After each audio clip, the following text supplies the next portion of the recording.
തൃശൂർ പൂരത്തിന് ഒരുക്കുന്ന പന്തലുകൾക്കും പ്രത്യേകതകളുണ്ട്. പാറേമേക്കാവ് വിഭാഗം മണികണ്ഠനാലിലും തിരുവമ്പാടി വിഭാഗം നടുവിലാലിലും നായ്ക്കനാലിലുമാണ് പന്തലൊരുക്കുക. പന്തലൊരുക്കം തുടങ്ങിയാൽ പിന്നെ തൃശൂർ നഗരം പൂരത്തിലേക്ക് കടക്കും.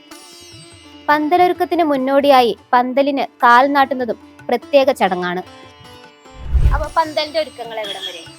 പന്തലിന്റെ ഒരുക്കങ്ങൾ കഴിയാറായി. നാളത്തോടെ അവസാനിക്കും. നാളെ തുച്ഛമാണ് 7 മണിക്ക്.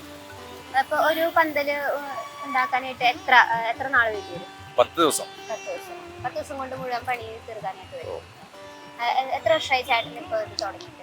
എല്ലാ വർഷവും പാറേമേക്കാവിന് വേണ്ടിട്ട് തന്നെയാണോ? പാറേമേക്കാവിന് വേണ്ടിയിട്ട് 3 വർഷം, 1 വർഷം തിരുവമ്പാടിക്ക് വേണ്ടിയിട്ട്. ഇപ്പൊ എല്ലാ തവണയും പുതുമകൾ ഉണ്ടാവാറുണ്ടല്ലോ. പുതുമകളുണ്ട്. നമ്മൾ ചെയ്തിട്ടുള്ള 4 വർഷം 4 പന്തലാണ് തൃശ്ശൂർ പൂരത്തിന് വേണ്ടി ചെയ്തിട്ടുള്ളത്. 4 വെറൈറ്റി മാതൃകയിലാണ് ചെയ്തിട്ടുള്ളത്. ഇത്തവണത്തെ പുതുമ എന്താണ്? ഇത്തവണ റൗണ്ട് കട്ടിങ് രണ്ടും കൂടി ചേർന്നിട്ടുള്ള ഒരു മോഡലാണ് ഫസ്റ്റ് ചെയ്യുന്നത്. ക്ഷേത്രത്തിന്റെ മാതൃകയിൽ തന്നെയാണ് പ്ലാൻ ചെയ്തത്. നടുവിലാലിൽ തിരുവമ്പാടി ഒരുക്കുന്ന പന്തലിന് ആചാരപ്രകാരം ഏറെ പ്രാധാന്യമാണുള്ളത്.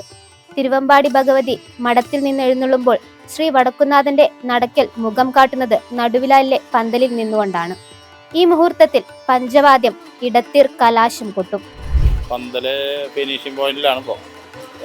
ടോപ്പ് കൂട്ട അങ്ങനെ ഫിനിഷിങ്ങിലാണ് ഇപ്പോൾ എത്തിയിരിക്കുന്നത്. ഇന്നത്തോടെ കംപ്ലീറ്റ് വർക്ക് അവസാനിപ്പിക്കും. നാളെ ലൈറ്റ് കത്തും. നാളെ സാമ്പിളാണല്ലോ. നാളെ തന്നെ കംപ്ലീറ്റ് വർക്ക് അവസാനിക്കും. ഞാൻ ഇവിടെ 15-16 വർഷത്തോളമായി ഇവിടെ ചെയ്യുന്നു. തിരുവമ്പാടിക്ക് വേണ്ടി സ്ഥിരമായി ചെയ്യുന്നു. അതിൽ 1-2 വർഷം കുറവുണ്ടാവും. ബാക്കിയുള്ളതൊക്കെ നമ്മൾ തന്നെ ചെയ്യണം. 10-12 ദിവസം വേണ്ടി വരും. 40 ആൾ 35 ആൾ 40 ആൾ നിന്നിട്ടാണ് പണി ചെയ്യുക. എന്നിട്ടാണ് അവസാനിപ്പിക്കുന്നത്. ഡേ നൈറ്റ് വർക്ക് ചെയ്തിട്ട് ഉണ്ടാവും. ഓരോ വർഷങ്ങളും പുതിയ മോഡലാണ് ചെയ്യുക. തന്നെ ഗോപുരം അമ്പലത്തിൻ്റെ പൂരല്ലേ, അപ്പോൾ ഗോപുരം മോഡൽ തന്നെ നമുക്ക് ചെയ്യാൻ പറ്റുള്ളൂ. പിന്നെ പന്തൽ ഡിസൈനിങ് ഒക്കെ മറ്റേ ആർക്കിടെക്റ്റ് മോഡലാണ് പന്തൽ ചെയ്യുക. മകനാണ് ഡിസൈനിങ്, ആർക്കിടെക്റ്റാണ് ആളുടെ മോഡലിലാണ് പന്തലൊക്കെ ചെയ്യുന്നത്. പുലർച്ചെ പ്രധാന വെടിക്കെട്ട് സമയത്ത് തിരുവമ്പാടിയുടെയും പാറേമേക്കാവിന്റെയും ഓരോ ആനകൾ തിടമ്പേറ്റി നിൽക്കുന്നത് നായ്ക്കനാൽ മണികണ്ഠനാൽ പന്തലുകളിലാണ്. പരസ്യവിപണി കടുത്ത മത്സരരംഗമായിട്ടും തൃശൂർ പൂരത്തിന്റെ പന്തലുകൾ പരസ്യക്കാർക്ക് ഇന്നും ബാലികേറാ മലയാണ്. ബാനറുകളോ ഏതെങ്കിലും തരത്തിലുള്ള പരസ്യ ബോർഡുകളോ പന്തലിൽ അനുവദിക്കില്ല. ദേവസ്വത്തിന്റെ പേരുകൾ പോലും ഈ പന്തലുകൾക്ക് ആവശ്യമില്ല. പന്തൽ ഏത് വിഭാഗത്തിൻ്റെതാണെന്ന് അറിയാത്തവരായി ആരുമില്ല.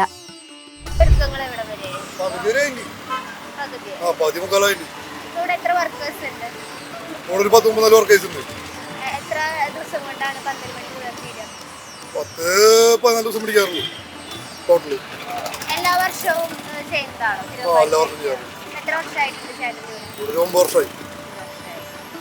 എല്ലാ വർഷവും പന്തലുകൾ വ്യത്യസ്ത രീതിയിലാണ് നിർമ്മിക്കാറുള്ളത്. വ്യത്യസ്തത തന്നെയാണ് പന്തലുകളെ ആകർഷകമാക്കുന്നതും.